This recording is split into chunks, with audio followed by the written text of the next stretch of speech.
projects which you really wanted to? What had to happen in between those 2 points in your career?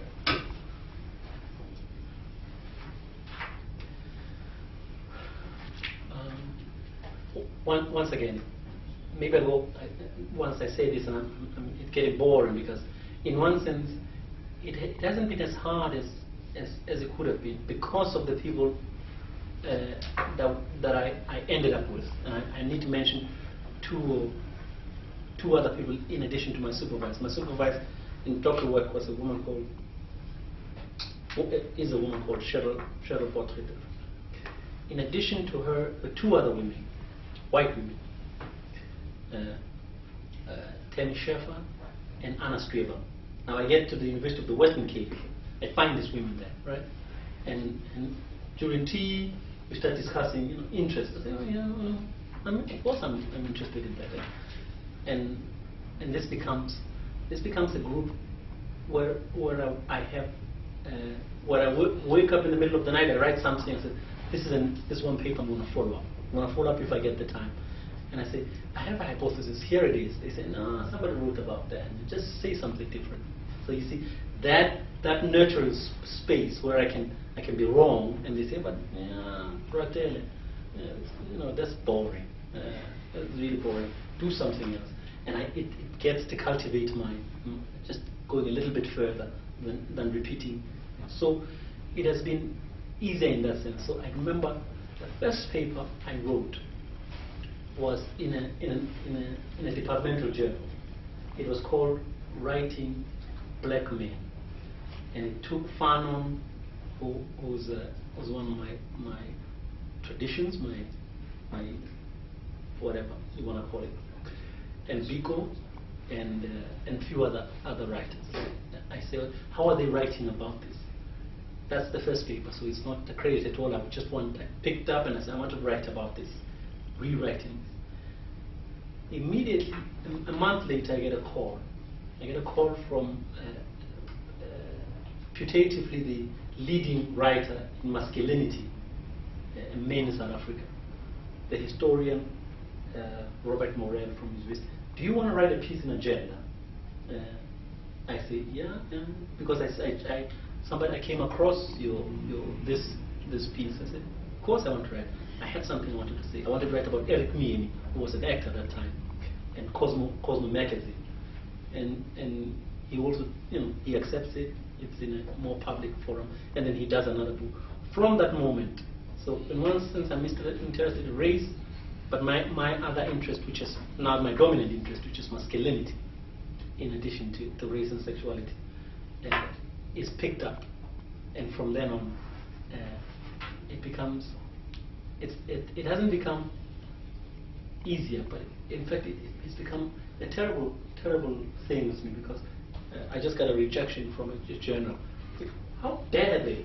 How dare they reject me? See, that's a sense of it's me. I mean, really. But how they reject me? They say, "Oh, you don't say enough about masculinity here." I'm thinking, but I said it already. I said it elsewhere.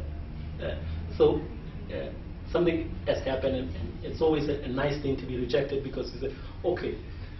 So what is it that I need to learn from this? And it's happened. I was counting this week 4 times, and I've written 1 or 2 things, but 4 times this. But the latest one is always this rejection is such a terrible thing, because although the editor says only one of the reviewers, but you have to do that. You have to rewrite this piece because they think you're not doing justice to that. Some bumps, but generally it's been and I can see how it's going to be even better in the next.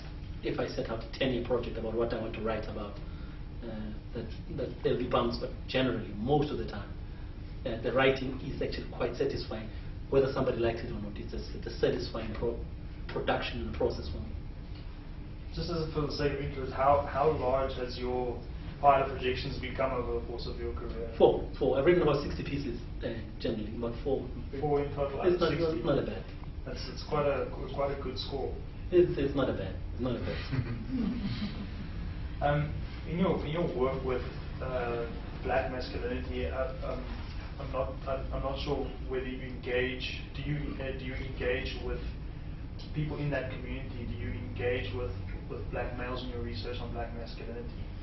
Has that been a smooth process, or is it difficult to get into that, to get the kinds of information you want from, especially on a tender subject like masculinity? I mean, I suppose it's extended for males of all cultures, and I don't think it's specifically difficult with African males. But can you tell me about your experience of trying to get the knowledge you want from that population? Brief answer, no, actually not. I find that black men and white men, I must say, I don't, increasingly, as you can say, I write about white masculinity, increasingly, right, I'm writing about that. If men want to talk, especially if they've heard what I want to do. Just I want to understand this, and this is where I'm coming from. But the most satisfying part after writing a piece, you write it, you publish it, you put it on the site, and somebody invites me at Goedgedacht or in Mahlamba.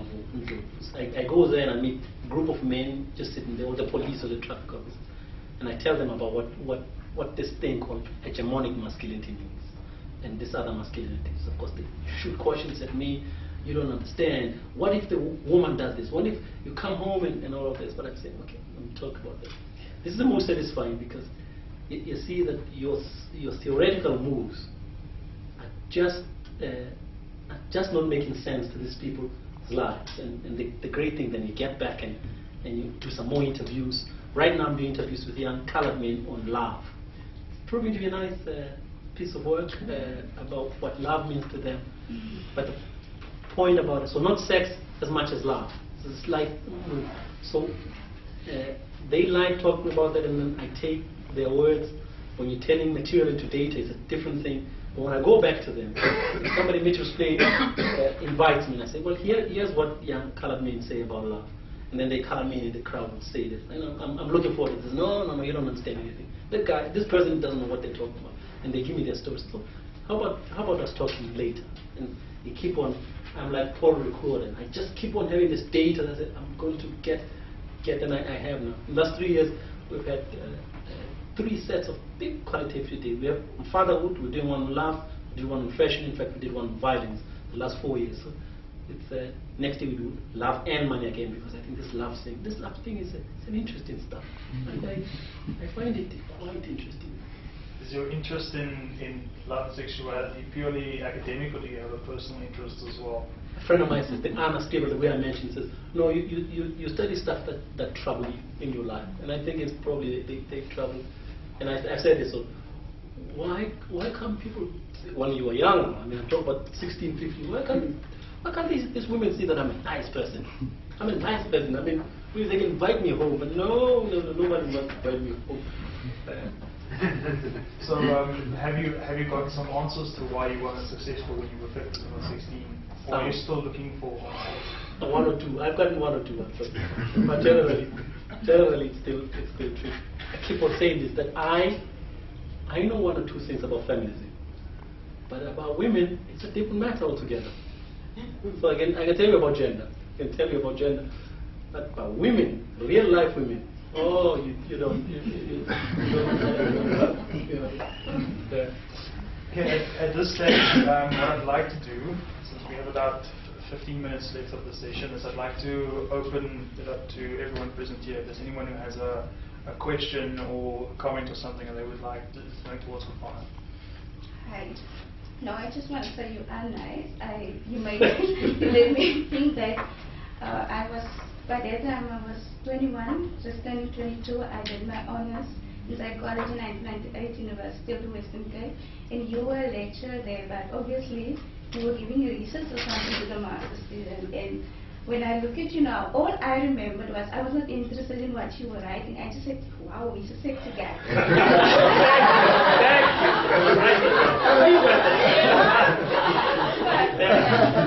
You're doing a nice job, and yeah, nice to finally hear more deeper stuff. Thank you. I'd just like to remind everyone you'll be recording the session. It's on record. Exactly, yeah. You can replay that over and over. But now is your opportunity. You have Kopana cornered for the next 10 minutes. Yes. Kopana, maybe some personal interest, since it seems to me that you're a rigorous researcher, and something that I'm struggling with is ensuring the rigor in qualitative research. Any of your ideas? Well, as a matter of fact, I've been having discussions with Temi Chef again 2 weeks ago about this. He has a simple thing. I've been thinking, why? What? It's on two sides actually. The first one is, should interviewers do 2 interviews per pair? Is it the best way to do interviews? Do 2 interviews per participant, especially if you're going to do discourse analysis. But Temi says no. Why? Because Derek Hook and I said, a few experts said, well, is it discourse analysis refuses to say, take the discourse of saying I'm sorry. If you say I'm sorry, I didn't mean that. Discourse analysis says, if you're saying I'm sorry, I didn't mean that, you're positioning yourself. Right? That's basically the point. And this is the way they would treat lies. A lie. A lie is another way of constructing yourself, of discoursing. I'm thinking, well, I think discourse sometimes confuses, as somebody used to say, the food on the plate when you're eating it and talking about eating it. Those are different things. There's the eating of the food and there's talking about eating of the food. Temi says no. So this has been a great thing about, I'm trying to get to a point where, in that sense, that interviews should be taken as a moment in time. It's a moment in time. And probably if you do one or more than one interview per person, you're getting a cross-section of that person. They can change again until you get to a point where you say, well, here's what you say. Do you mean this? Do you believe this? I think it's a fair chance. It's because when stories are turned into data, they become something else. And we are taught this. We are taught that people's words are data. So there's really an epistemological point where you have to think quite hard about what is it as a researcher you're doing when you're analyzing people's words and you put in the data. But there's a different method to this. So we did this in 2005 already, where we interviewed boys 3 times, same group of people. We interviewed them, we re-interviewed them, we re-interviewed them about different versions of boyhood and masculinity. Because we're trying to get rigor in interviewing, basically. That's what I guess I'm trying to tell you. Rigor in the interview itself. And when you go back home, you've interviewed them, you look at the tape, you listen to the tape, you say, but I wanted to ask that. I want to follow this point that they're making. Then you go back and re-interview. So rigor in the process of interviewing them. But there's a different side to this as well. It's whether, and you see it in focus groups. Focus groups, when we teach, I don't know, maybe you have a better answer to this. Focus groups transform the database, transform data literally. So, but when people analyze the focus groups, they take what is said in the focus groups as what is available, what the discourse is available. What am I talking about? If I'm in a focus group and you say to me, you say, well, and then this guy who stabbed this other one, and then the next person says, oh, but I know a woman who did that, and then they follow that line of reasoning. So you've left that one bit right there. The data or the stuff, the material has been changed right there.